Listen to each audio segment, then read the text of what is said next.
આજે ગુજરાત બજેટ 2026-27 રજૂ થશે। વિધાનસભામાં વર્ષ 2026-27નું બજેટ રજૂ થશે। નાણામંત્રી કનુ દેસાઈ 2026-27નું બજેટ રજૂ કરશે।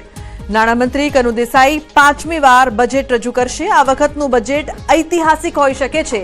વર્ષ 2026-27ના બજેટમાં મોટી જાહેરાત થઈ શકે છે। તો બજેટનું સીધું ગણિત શું રહેશે તે આપને અમે પડપડની માહિતી બતાવતા રહીશું। આ મહત્વપૂર્ણ બજેટમાં શું મોંઘું થશે ને શું સસ્તું થશે તેના પર સૌ કોઈની નજર રહેશે।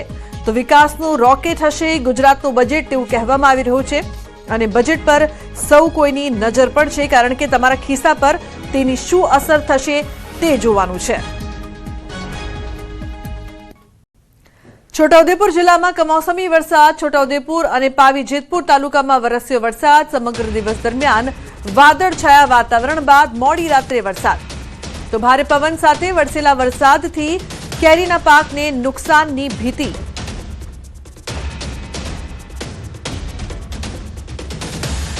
તો પાવી જેતપુર સહિતના વિસ્તારોમાં વરસાદ વરસી રહ્યો છે। ભારે પવન સાથે વરસાદ પડતા ખેડૂતો ચિંતિત બન્યા છે। તો અનેક વિસ્તારમાં વરસાદી માહોલ છે। અચાનક વાતાવરણમાં પલટો આવ્યો। બીજી તરફ દાહોદની જો વાત કરીએ તો દાહોદ સહિત આસપાસના વિસ્તારોમાં કમોસમી વરસાદ વરસ્યો છે। દાહોદ, છાપરી, રડિયાતી, જાલદ, રાબડા સહિત સિંગવડ, લીમખેડાના ગ્રામ્ય વિસ્તારોમાં કમોસમી વરસાદ વરસ્યો છે। વીજળીના કડાકા સાથે કમોસમી વરસાદ વરસ્યો છે। કમોસમી વરસાદને લઈને ખેડૂતોમાં ચિંતા વધી ગઈ છે। તો કમોસમી વરસાદને લઈને વાતાવરણમાં ઠંડક પ્રસરી છે।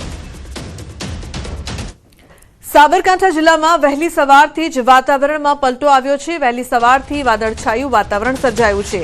હવામાન વિભાગની આગાહીની વચ્ચે વાતાવરણમાં અચાનક પલટો આવ્યો છે। ખેડૂતોમાં ચિંતા જોવા મળી રહી છે। ઘઉં અને બટાકા સહિત શાકભાજીના પાકને નુકસાન થવાની ભીતિ સેવાઈ રહી છે।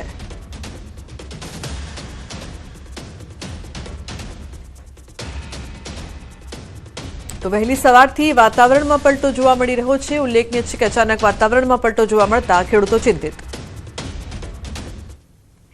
अन्य समाचार अमदावादથી। अमदावादના પીપળજમાં ઓઇલના ગોડાઉનમાં लागेली आग काबूમાં આવી છે। ફાયર વિભાગે ફોર્મનો મારો કરીને કુલિંગની કામગીરી શરૂ કરી છે। ઓઇલના ગોડાઉનમાં અચાનક આગ લાગી છે જે અંગે ફાયરને કોલ મળતા તાત્કાલિક ઘટના સ્થળે પહોંચી આગ બુઝાવવાની કામગીરી શરૂ કરી હતી।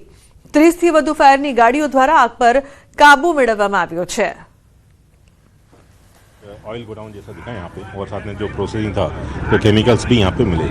साथ में कुछ सिलेंडर्स थे जिनको यहाँ से रिमूव किया गया फायर फाइटिंग करने के बाद। तो तकरीबन हमारे 30 के आसपास व्हीकल्स यहाँ पे डिप्लॉयमेंट किया गया। ये कॉल आया था तकरीबन 6:20 का कि ऑयल स्टोरेज में फायर हुआ है। तो इमीडिएटली फायर के व्हीकल्स यहाँ पर रवाना किए। तो तकरीबन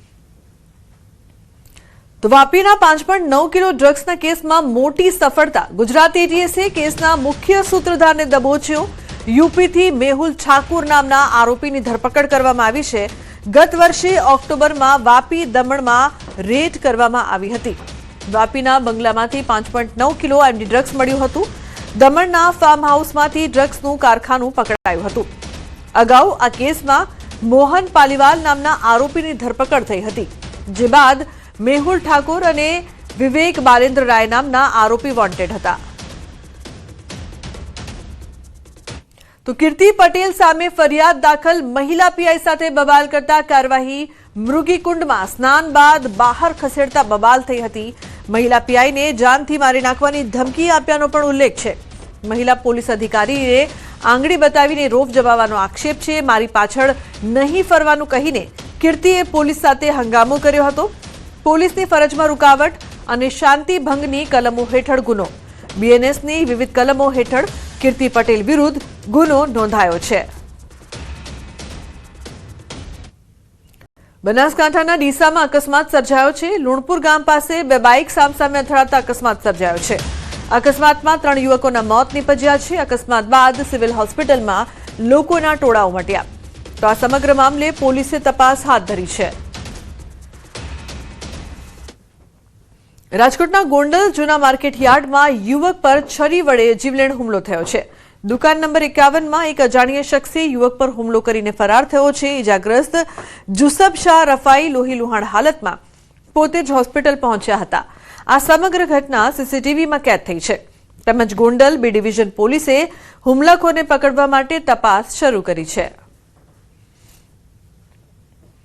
જામનગરના ધ્રોલમાં વેપારી પર બે શખ્સોએ હુમલો કર્યાનો બનાવ બન્યો છે, જે સીસીટીવીમાં કેદ થયો છે. આક્ષેપ છે કે દુકાનથી અગાઉ સિગરેટ ઉધાર લઈ ગયા બાદ ફરી ઉધારીમાં સિગરેટ લેવા આવતા વેપારીએ પૈસા માંગતા યુવકો ઉશ્કેરાયા હતા અને તે બાદ બે શખ્સો દુકાનમાં ધોકા લઈને ઘૂસી આવ્યા હતા. આ બનાવમાં ધ્રોલ વોર્ડ નંબર 6ના કોર્પોરેટરના પતિ મહેશભાઈ ગડારા અને તેમના ભાઈ વિજયભાઈ પર હુમલો થયો હતો. આ મામલે બે લોકો સામે ફરિયાદ નોંધાવી છે. ત્યારે પાછા પોસ્ટર માંગેલી બાકીમાં તો ત્યારે આપણે એને ના પાડેલી તો ત્યારે પછી ઉશ્કેરાઈને મન ફાવે તેમ ગાળા ગાડી માંડ્યા કરવા, મન ફાવે તેમ વર્તન કરવા માંડ્યા. તો ત્યારે પછી કઈ વયા ગયા કે વાંધે તાર પૈસા જોઈએ ને કે હમણાં આવીને એમ કઈ વયા ગયા. તો ત્યાં પછી 7 વાગે 10 મિનિટ પછી આવેલા તો ત્યારે એક જણો ધોકો લઈને આવેલો અને એક જણો પછી એક અંદર દુકાનમાં આવી ગયો અને છૂટા હાથની મારામારી કરવા માંડ્યા. જામનગરમાં યુવાનને બેરહેમીથી માર મરાતા દ્રશ્યો સોશિયલ મીડિયામાં વાયરલ થયા છે. વાયરલ વિડીયો જામનગરના મોખાણા ગામનો હોવાનું અનુમાન છે. 3 શખ્સોએ ભેગા મળીને યુવાન પર હિંસક હુમલો કર્યો હતો. 2 શખ્સો લાકડીથી અને એક શખ્સ મુક્કાથી મારતો દેખાયો. કોઈ અજાણ્યા વ્યક્તિએ મારામારીના દ્રશ્યો કેમેરામાં કેદ કર્યા છે. વિડીયો વાયરલ થતા જામનગર પોલીસ તાત્કાલિક હરકતમાં આવી છે. હુમલાખોરોને ઝડપી પાડવા માટે પોલીસે તપાસનો ધમધમાટ શરૂ કર્યો છે. ન્યૂઝ 18 ગુજરાતી વાયરલ વિડીયોની પુષ્ટિ કરતું નથી. તો બનાસકાંઠા જિલ્લાના અંબાજીમાં બાઇક ચોર ગેંગ ફરી એકવાર સક્રિય બની છે. બાઇક ઉઠાંતરીના સીસીટીવી સામે આવ્યા છે. જાહેર રોડ પરથી અજાણ્યા શખ્સે બાઇકની ચોરી કરી હતી. તો ભોજનાલયમાં ભોજન બાદ બહાર પાર્ક કરેલી બાઇક લઈને ફરાર થયો. બાઇકનો ઓનર ભોજનાલયમાં રિપેરિંગની કામગીરી માટે ગયો હતો. અંબાજી પોલીસે સીસીટીવીના આધારે તપાસ શરૂ કરી છે. અન્ય સમાચાર ભાવનગરથી ખાણ ખનીજ વિભાગની કડક કાર્યવાહી. નદીમાં ચાલતી ખનીજ ચોરી ઝડપાઈ. ખનીજ વિભાગે ડ્રોનથી તપાસ કરી ચોરી ઝડપી પાડી છે. તળાજા તાલુકાના દાત્રડ ગામે શેત્રુંજી નદીમાં કાર્યવાહી કરવામાં આવી છે. રેતી ખનીજનું ખોદકામ કરતા વાહનો પકડાયા છે. જેસીબી મશીન, એક લોડર, એક ટ્રેક્ટર સહિત 20 લાખનો મુદ્દામાલ ઝડપી પાડ્યો છે. તો ખનીજ વિભાગે વધુ તપાસ હાથ ધરી છે. શેત્રુંજી નદીમાં આપણે તળાજા તાલુકાના દાત્રડ ગામે શેત્રુંજી નદીમાં અમે ડ્રોન મારફતે સર્વેલન્સ કરાવ્યો અને સર્વેલન્સ સમયે એક લોડર, એક જેસીબી અને એક ટ્રેક્ટર મારફતે શેત્રુંજી નદીમાં ગેરકાયદેસર ખનન થતું હોવાનું જોવા મળતા માલિક તે વાહનો છે એમને માલિક વિરુદ્ધની કાયદેસરની જપ્તી કરવામાં આવેલા